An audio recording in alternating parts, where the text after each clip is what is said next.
In December 2004, a tsunami devastated Sri Lanka's eastern and southern coast, killing tens of thousands and uprooting many more. UNFPA, the United Nations Population Fund, responded promptly to ensure pregnant and displaced women received the health services they needed. Since the emergency, UNFPA has helped Sri Lanka to build back better, constructing new reproductive health facilities and creating a network of women's centers to counter gender-based violence. Experience gained in this effort is now being applied in other parts of the country. The Mahamodara Teaching Hospital in Galle is one of the country's biggest maternity facilities.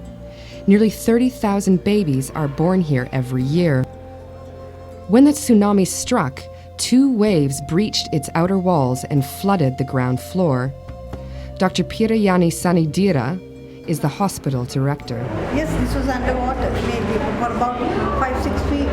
Some of the places you can see the water level here. Staff quickly moved the patients upstairs and then evacuated everyone to another hospital. One surgeon had to complete a cesarean section in the dark.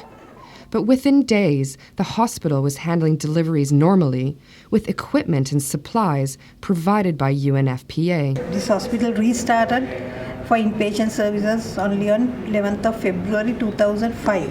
So during that period, we were working, doing the deliveries and working with those emergency kits, with the use of these kits. That was sufficient for us to go through the displaced period. For the 6 weeks, it was sufficient. For the number of kits are sufficient for us to carry out the work for the period.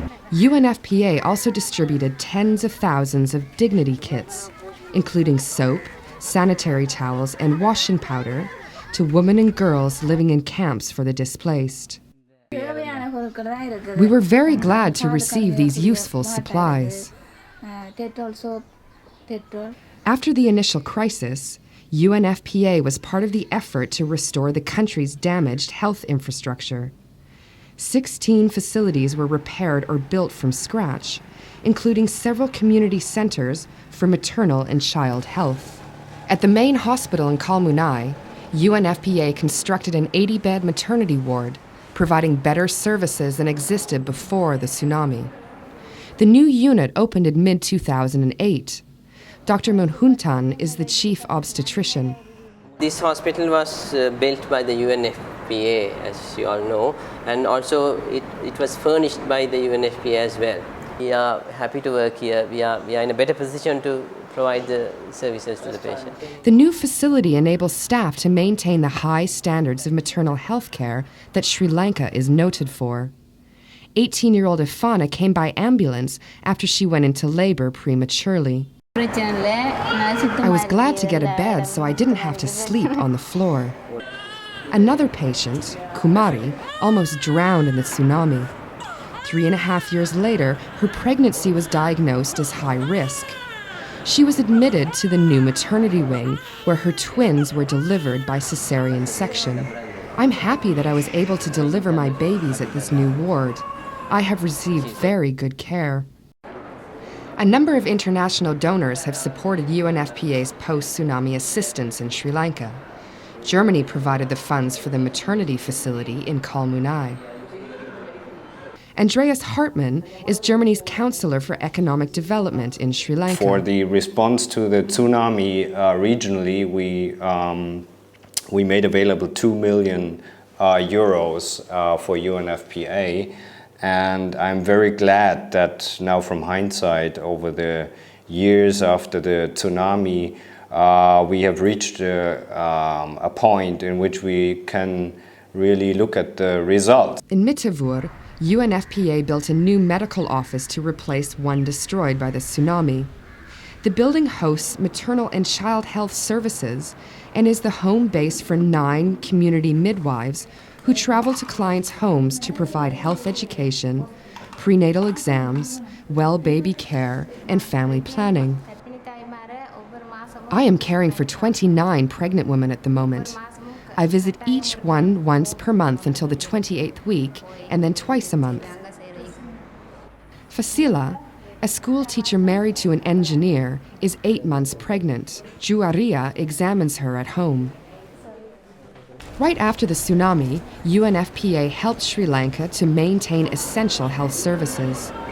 Facilities built in the following years with UNFPA support ensure that women today can get quality care, including frequent prenatal exams and hospital deliveries. Nimal Siripala de Silva is Sri Lanka's Minister of Health. We are very happy to work with UNFPA, and they have implemented these projects in Sri Lanka very efficiently, and which had been very much a benefit to both north, east and south, all over the island. UNFPA has also addressed women's protection issues that go beyond health and hygiene. When tens of thousands of Sri Lankans moved into camps for people displaced by the tsunami, there were increasing reports of domestic abuse. Violence against women and girls, once an unmentionable subject, was no longer hidden in the home. In response, UNFPA supported NGOs to create 27 women's centers in storm-hit areas. These were places where traumatized tsunami survivors and abuse victims could come to find peace and quiet, friendship, or counseling. Clients needing professional care or legal assistance were referred to specialists.